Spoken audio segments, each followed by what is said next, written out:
Alright, what is up YouTube? HPJ here. And I'm coming at you guys with a retro deck profile. And it's a redo of Grandsoil Psychics. And no, this is not my version of it. This is gonna be Jeff's version of Grandsoil Psychic.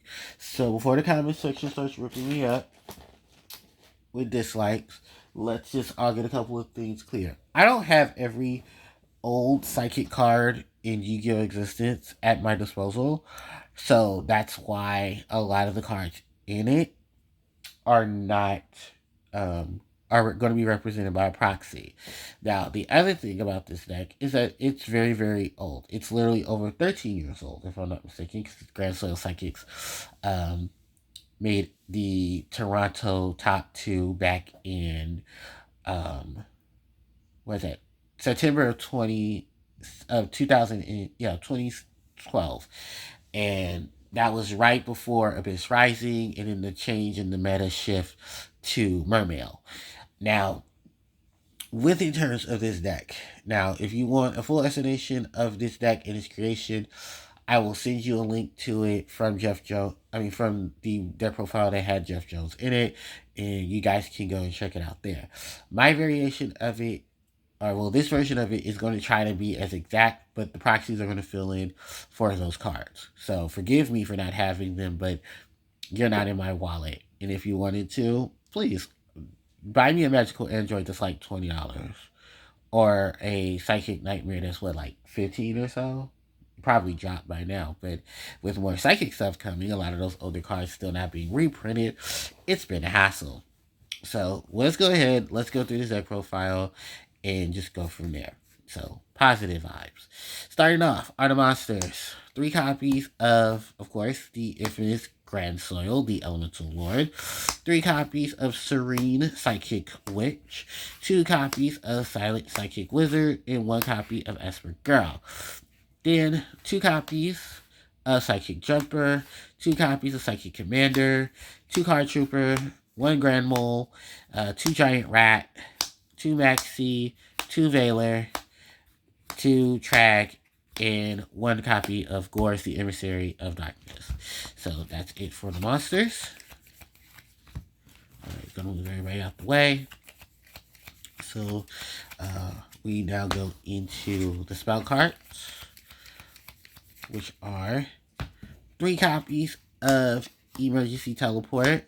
Then that's followed by 2 copies of Miracle Synchro Fusion. Then 2 copies of MST, 2 copies of Pot of Duality, 1 copy of Pot of Avarice, a Creature Swap, a Mind Control, Monster Reborn, Dark Hole, Heavy Storm, and the only trap in the deck, which on the main deck, a copy of Psychic Overload. So that is it for the extra deck. And that is it overall for the main. That is a total of, 40 cards in total? Yeah, 40 cards in total. No, 41 cards in total, not 40, 41. Alright. Then for the extra deck, 2 copies of the Ultimate Axon Kicker. Then 1 copy of number... Was it the monsters? Or do I want to... Okay, so we'll do the number monster, which is only 1. And that is number 17, Leviathan Dragon. This is supposed to be the copy of Soul of the Silver Mountain. Then 1 copy of Wind Up Zen Mains. Following from that are 1 copy each of Materia Beast, Materia Barkion, 1 copy of Magical Android, 1 copy of Psychic Life Transfer, 1 copy of Fire Ruler Archfiend, a copy of Psychic Nightmare, 1 Allied Justice Catastor, 1 Gaia Knight, The Force of Earth, 1 Black Rose, and 1 Scrap Dragon. So that completes all of the monsters in the main and the extra. A total of 15 monsters in the extra deck, with the main deck total of 41. So going through the extra deck, the alternate Axon Kicker is going to be one of your main targets, essentially your target for Miracle Synchro Fusion. It's supposed to be one of your 2 boss monsters. Excuse me. Requires a Psychic type Synchro monster and 1 Psychic type monster.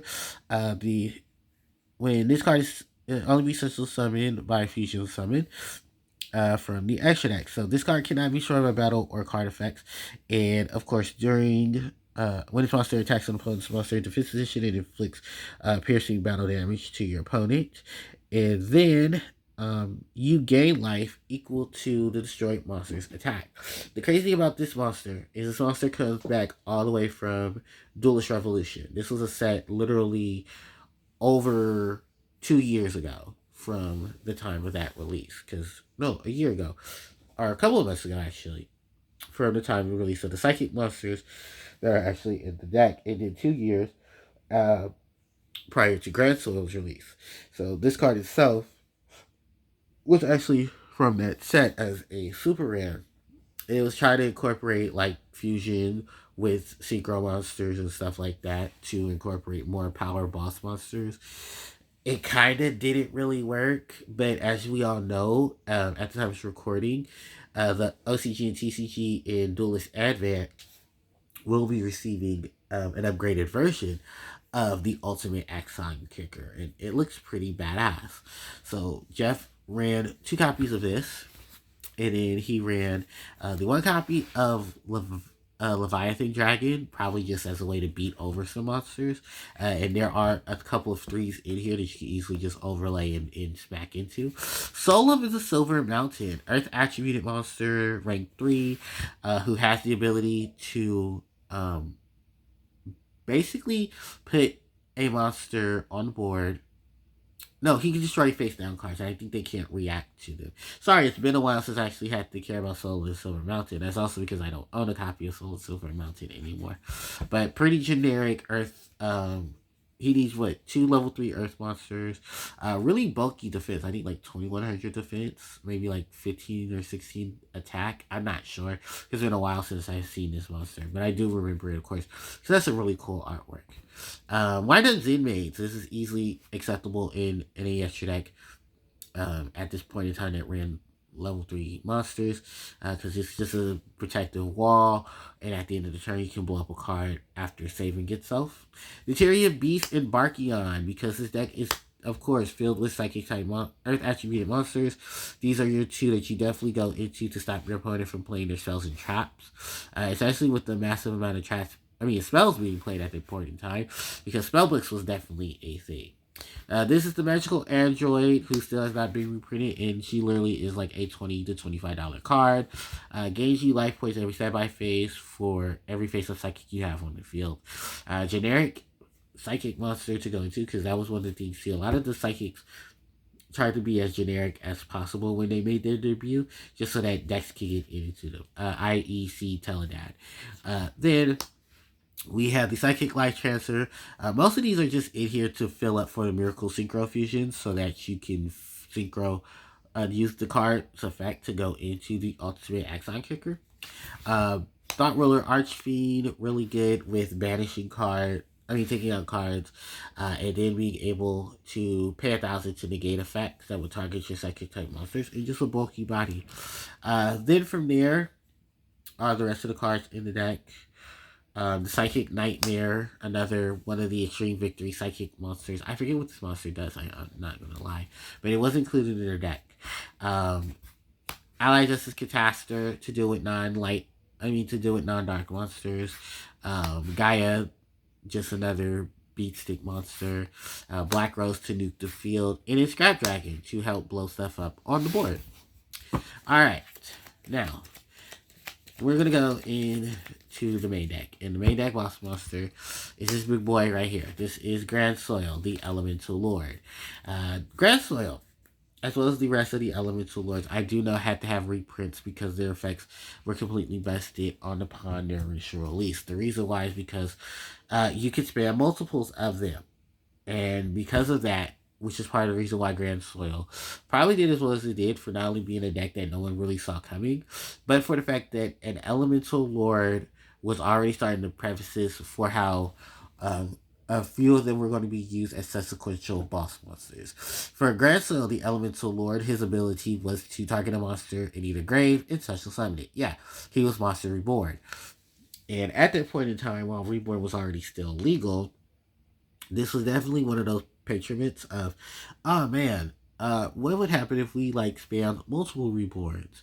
or a monster that can do that. And they decided to give it to, of course, the Earth attribute, which I guess was kind of a smart move because Earth really didn't have too many bases of things that worked out for itself. But damn, did it have some really good decks in its premises. It's just that a lot of them had not kicked off, or a lot of them needed a lot of solid support to kick off, which, as you saw over the years, got a lot better. Serene Psychic Witch, she basically is one of your big monsters for spamming the board with other psychics. She's a recruiter, if you will, because we're going to talk about the recruiter class in Yu-Gi-Oh! Monsters who are able to basically put another monster in play or get to another monster as soon as possible. Serene Psychic Witch is definitely one of those starting points. She is able to ban when she leaves the field by being destroyed and sent to the grave. She can banish a psychic from your deck with 2,000 or less attack, and then during the next standby phase, she special summons that monster, which is great because that puts more monsters onto the board. And then with stuff like Creature Swap and Psychic Commander, you can switch the monsters around and then put her onto to your opponent. And if your opponent has like a big monster, you can take that big monster and then ram her into it. The Silent Psychic Wizard allows you to banish a psychic monster in your grave to then special summon a psychic. To then, with at least field, you can special summon that psychic monster that was banished, which is great because that allows you to play around with one particular psychic monster. And I'm quite shocked he did run multiples of her because she honestly is what I loved about the new psychics, besides the Serene Psychic Witch, and that is Esper Girl. When Esper Girl is when this card is banished in its special summon, you can banish the top card of your deck to the field. And from the top card of your deck, you banish the top card of your deck face down. And then when she leaves the field, you're able to add that card to your hand. If you remember the old Psychic Loop, which I still have not done a deck profile for, it basically abused Esper Girl and her ability. Like, please go look up those videos because those videos were off the charts with how well they focus on like the psychics and the line of things those psychics did. Now, in terms of this, it's only running one version of Esper Girl. Sorry, because I'm trying to find some tissue. And while I don't mind it, like I said, it's just built. He built it how he wanted to for consistency reasons. My version of it probably would run because I'm going to update my version of Grandsoil Psychic. From there, we have Psychic Jumper, who is just is a monster version of Creature Swap. I believe you pay 1,000 to target a monster your opponent controls. Hold on one second. Okay, I'm back. So he's the monster version of Creature Swap, but you gotta pay 1,000 life points to select a monster your opponent controls that's face up, and a psychic type monster you control, and that's not this card, it is switch it. They can switch it around switches except through a card effect, fine. But you basically use him to switch her with your opponent's monster, and then you ram into it. Or just take a big monster and then ram some of these guys into it, or send them off the field. We have the Psychic Commander, which also comes in handy because you e-tele the Psychic Commander out as well as the Psychic Jumper, or e-tele out another Psychic, normal summon the Jumper, summon the Psychic Commander, switch control of things, have the Commander attack into the Serene Psychic Witch, lower the attack of it. Raise the attack of this monster, and then swing into that monster, which combo games, right? And that's literally what you're doing here. Card Trooper, I think, is here just for the mill 3, and then if it's destroyed, to draw 1. Which, hey, it works for the deck, right? Grand Mole to bounce annoying monsters back. Giant Rat to act as another component of recruiters for this already Earth-loaded deck. Maxi, Veiler, of course, because hand traps. Same thing with Tragonia and Gorse, because I can't leave them out too. They're hand traps as well. And it's literally filled up what is the Grandsoil Psychic deck. For more information, you can check out the link for Jeff Jones's more better than detailed explanations. For there, we're now going to go into the spells, which are simply e-tele to bring your psychic monsters to the board and play around with the shenanigans of either creature swapping or placing a monster on the field so you can synchro or do crazy shenanigans with the Synchro Fusion. Miracle Synchro Fusion, which is the fusion card of choice. And funny thing is about this card's ability is that if this card is set and is destroyed by your opponent's card effect, you can send it to the grave. You can draw a card. So it's actually some pretty substantial draw power as well. MST for back row removal. Just the same thing with Heavy Storm, which is coming up later. Pot of Duality, in case you can't get to the monsters that you need, you can always pot things around and then set up your board to where you can take advantage of it. It's supposed to be like a variation of a control version, setting itself up as well. We do have the Pot of Avarice to help out with the Grandsoil stuff. So if you have too many Earths and your top card can't get to them, the Pot of Avarice is there to help out with that. The one creature swap, which why is this not two? Because if it's supposed to be a deck that focuses on recruiters, let's say you don't have enough of the light points, I think the Psychic, the switch up with creature swap into the Serene Witches and stuff should be great. But maybe a late game thing too. Mind Control and steal your opponent's monsters and use it for Exceeds and Synchros. Monster Reborn to bring some monsters back. Dark Hole to wipe the board. Heavy to wipe the back row. And of course the Psychic Overload to just play it as another variant of Pot of Avarice, but specifically targeting Psychic monsters. Alright, so ladies and gentlemen, that's it for the Grandsoil Psychic deck profile with proxies, because I guess I have to make that apparent in the description box that, yeah, there are proxies in it. But overall, this is what set the stone for the Grandsoil Psychics. People loved it. People questioned it. People tried to figure it out completely. I know I did. And, I mean, it's still a variance deck. So if you guys have any questions, I'm sure Jeff will probably be around to answer them. Because, you know, it is his deck profile. He probably, I don't know if he still remembers it. He probably does. And, the video of it is still up on YouTube. I'll leave a link to it in the description box as well. So thank you guys so much for watching. I really do appreciate it. Don't forget to like, comment, share, and subscribe to the channel as it helps me out tremendously. Notification bell is in the description box below. And I will catch you all next time. HBJ signing out. Take care.